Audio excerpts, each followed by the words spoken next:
भैया हम भोजपुरी गायक पंकज मिश्रा आपन मगही म्यूजिक के तरफ से आप सब भोजपुरिया परिवार के संगे संग आपन मगहिया माटी के भी गोड़ छुके गोड़ लगे। नवरात्र के समय बा और इस नवरात्र के पावन बेला में एगो नया नोहर कुल्हीन आपन पिया परदेसी से मुनवाद करत का कहतरी कैसे कहत प्रेम से बोलो शेरा वाली मैया की। Presented by Magahi Music Recording Studio, Guraro.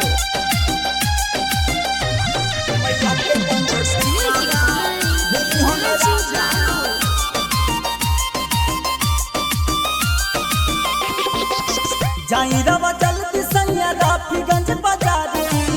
लादी मोरी मैया लाचू लग गोटदार लाले रंग सिंदूरा लाती हो राजा मैया के मंगटी कवा भूली हो ना राजा। जाई रवा जल्दी पंचनपुरी बाजार लादी मोरी मैया लाचू लग गोटदार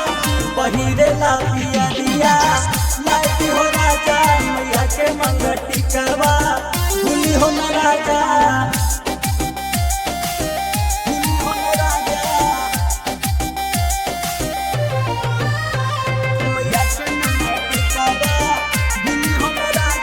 Mixed by Ajit Yadvansi. देवरू से कहिले नया माजी के डर से लादी लाल साड़िया विनाश मामहार से दिलवा में साध लागल बाटे नाई हर से उठे के बमान ना वो दिन ना वो रात में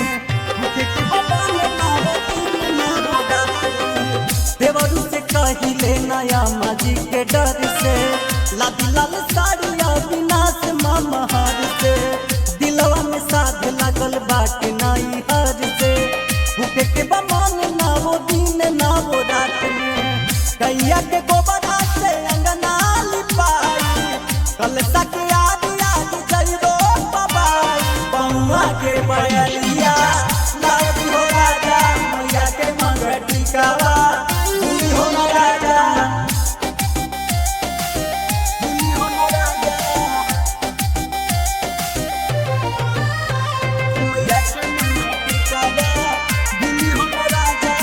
Mixed by Ajit Yadvansi. माई के बोलाई बस मन मिली हनी खान जी जाई जाके किन ले आई पूजा के सामान जी दोनों जन करब नवो रात त्योहार जी माई के कृपा से आगे बढ़ी कारोबार जी माई के कृपा से आगे बढ़ी कारोबार जी माई के बोलाई बस मन मिली हनी खान जी जाई जाके किन ले आई पूजा के सामान जी दोनों जन करब नवो रात त्योहार जी माई के कृपा से आगे बढ़ी कारोबार जी मेहर के श्रद्धा पंकज मिश्रा पूरा पट कर बात खातिर पंडित जी के लाभ नकिया के नदियावा